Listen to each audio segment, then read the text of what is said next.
खुश थी कि उसे भी कोई चाहने वाला मिल गया है। किन्नरों की जिंदगी में ऐसा कम ही होता है। किन्नरों के ऊपर पैसे फेंकने वाले तो बहुत होते हैं, मगर उनके ऊपर कोई अपना दिल फेंक दे ऐसा कभी देखा नहीं। राजू एक ऑटो रिक्शा ड्राइवर था। रानो रात के 10 बजे सहेलियों के साथ सड़क पर खड़ी थी। राजू की सांसें तेज चल रही थी। उसने रानो का खुला हुआ कंधा देखा नहीं जा रहा था। वह गजब की खूबसूरत दिख रही थी। रानो अपनी सहेलियों से हंस-हंस कर बातें कर रही थी। कुछ बातें राजू के कानों में भी पड़ रही थी, मगर पता नहीं क्यों राजू उन बातों को सुनना नहीं चाह रहा था। उसकी आंखों में इस वक्त रानो का गोरा कंधा घुसा हुआ था। स्ट्रीट लाइट की रोशनी में रानो की ड्रेस रह कर चमक जाती थी। उसकी ड्रेस पर ढेर सारे सितारे लगे हुए थे। रानो ने अपने बालों को खुला छोड़ रखा था। वह रह कर अपने बालों को कंधे के पीछे करती और कभी कभी अपने छाते की ओर कर उंगलियों से अपनी लट्टों के साथ खेलती। राजू को पता नहीं था कि उसके ऑटो रिक्शे में कौन जाने वाला है, मगर वह पूरे मन से यही चाह रहा था कि रानो उसकी सवारी बन जाए। वैसा ही हुआ। रानो हंसती हुई राजू के ऑटो रिक्शे में बैठ गई। राजू ने पहले ही नज़र में उसे अपना दिल दे दिया था, एक लड़की समझकर, लेकिन जब उसे पता चला कि रानो एक किन्नर है, तब भी वह उसकी खूबसूरती के आगे सब कुछ भूल गया। बहुत खूबसूरत लग रही हो, राजू ने ऑटो रिक्शे के साइड मिरर में देखकर रानो से कहा। यह सुनकर रानो हंस दी और बोली, ऐसे मत देख पगले, प्यार हो जाएगा। रानो ने राजू की हंसी उड़ाई, मगर उसे नहीं पता था कि राजू सच कह रहा है। वह तो पहले ही फंस चुका था उसके हुस्न के जाल में। रानो ने देखा कि राजू ने उसकी बात का जवाब नहीं दिया, मगर बीच बीच में वह उसे देख जरूर रहा था।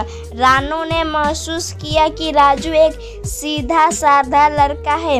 उसकी नज़र में फूहड़पन नहीं था। वह उसे ऐसे देख रहा था जैसे कोई एक खूबसूरत लड़की को देखता है।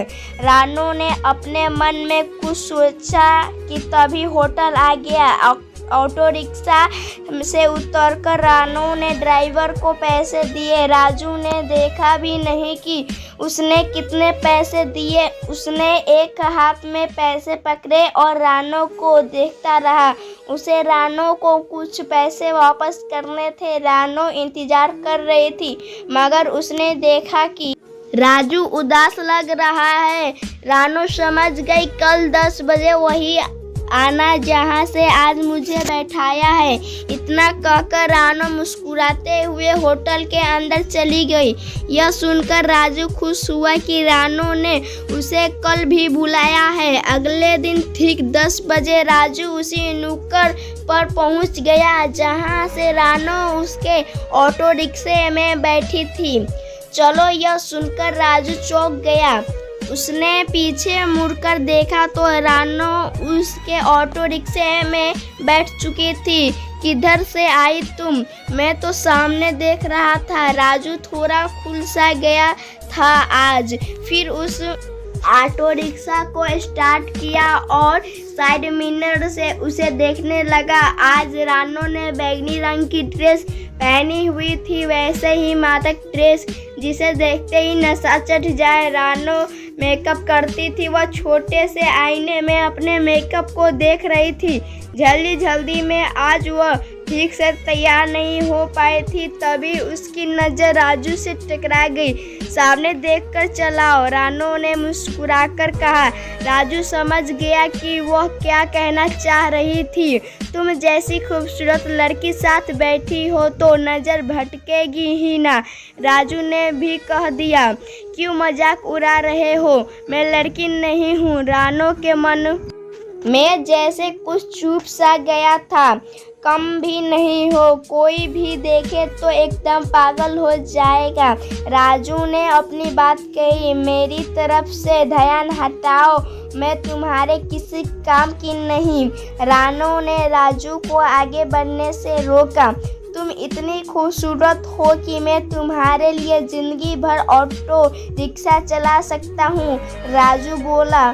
तो रानो हंसी। राजू ने उसके मन को छू लिया था। अब रानो राजू के ऑटो रिक्शे को ही अपने आने जाने के लिए इस्तेमाल करती थी। राजू को अब कुछ ही जगह बहुत सारे पैसे मिलने लगे। बड़ी बड़ी पार्टियों में उसका आना जाना होने लगा। रानो के मना करने के बावजूद राजू नहीं माना और इस बात पर अड़ा रहा कि वह उससे प्यार करता है। उस दिन पता नहीं क्या हुआ, रानो होटल में गई मगर कुछ ही देर में गुस्से से भरी हुई बाहर निकली।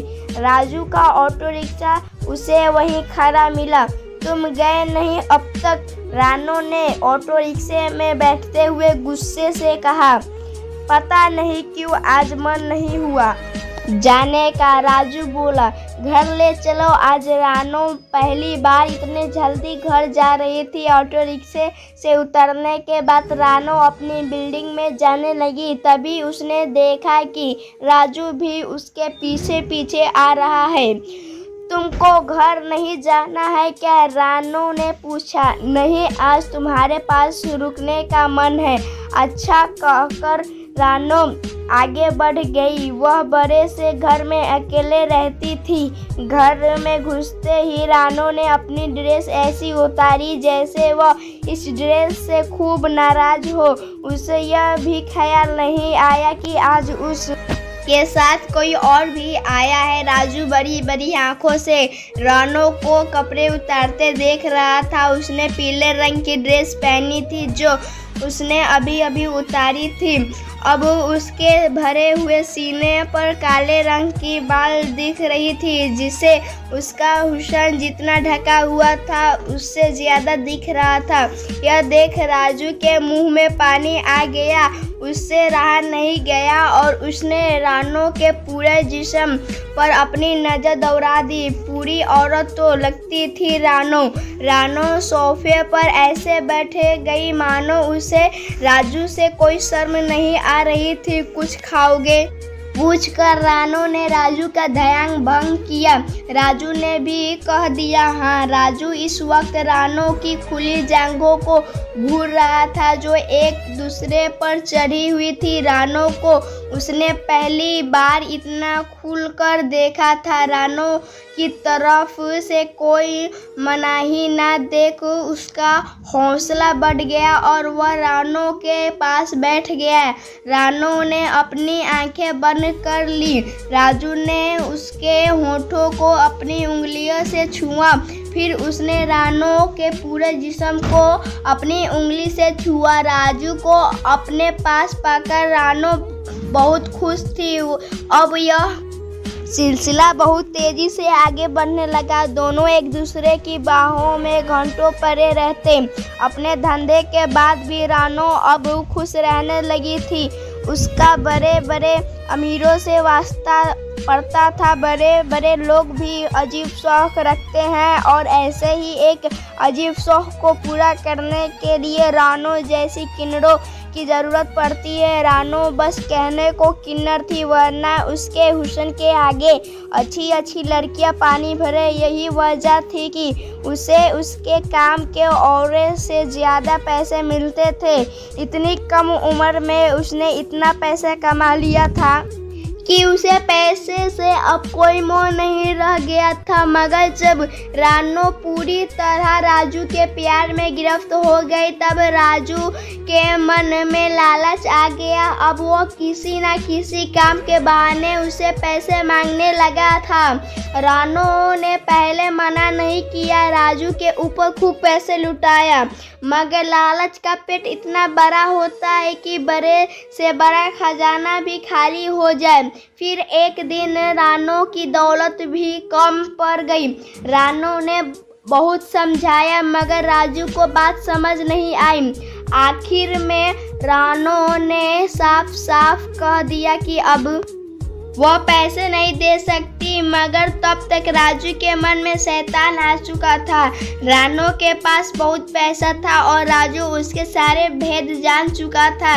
राजू ने पूरी योजना बनाई और एक दिन रानो के पास पहुंचा और कहा कि उसकी बात समझ में आ गई है। रानो बहुत खुश हुई, दोनों में प्यार हुआ। इसके बाद उन्होंने खाना खाया, फिर प्यार हुआ। जब रानो एकदम मस्त हो गई तब राजू ने उसकी हसरत भी पूरी की। राजू ने रानो की पीठ सहलाते हुए उसके बालों को आगे की तरफ सरका दिया, जिससे रानो को अब फर्श के सिवा कुछ नहीं दिख रहा था। रानो के बाल बहुत घने थे।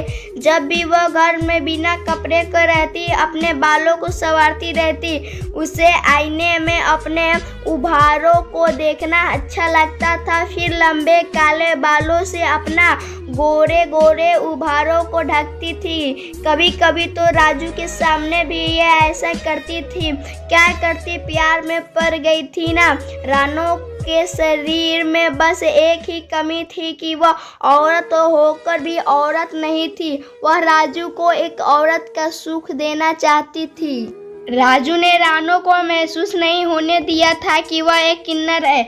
वह उसे एक लड़की के ही नज़र से देखता था। रानो अब उसके सामने पूरी कोशिश करती कि एक लड़की ही दिखे। कपड़े भी उसने शरीफ लड़कियों वाले खरीद लिए थे। जब वो राजू के साथ बाहर निकलती तो सब देखते रह जाते। रानो ने राजू को अपना पति ही मान लिया था और उसे खुश रहने की भरपूर कोशिश करती थी। आज भी रानो बहुत खुश थी कि राजू ने उसकी बात मान ली है। पैसे की उसके पास कमी नहीं थी, वह बस राजू के मन से लालच दूर कर देना चाहती थी। इस वक्त भी रानो और राजू प्यार करने में मस्त थे। अपने घने बालों की वजह से रानो को कुछ दिखाई नहीं दे रहा था। तभी राजू ने जेब से चाकू निकाला और रानो की छाती में एक जोरदार वार किया। रानो चीखती हुई निडर होकर फर्श पर गिर पड़ी। थोड़ी देर में उसकी मौत हो गई। घर में जितनी भी दौलत थी राजू लेकर फरार हो गया। दोस्तों, आपको यह किन्नर की लव स्टोरी कहानी कैसी लगी? अच्छी लगी हो तो कमेंट में ज़रूर बताइए और हमारे चैनल को सब्सक्राइब, वीडियो को लाइक ज़रूर कर दीजिए। धन्यवाद।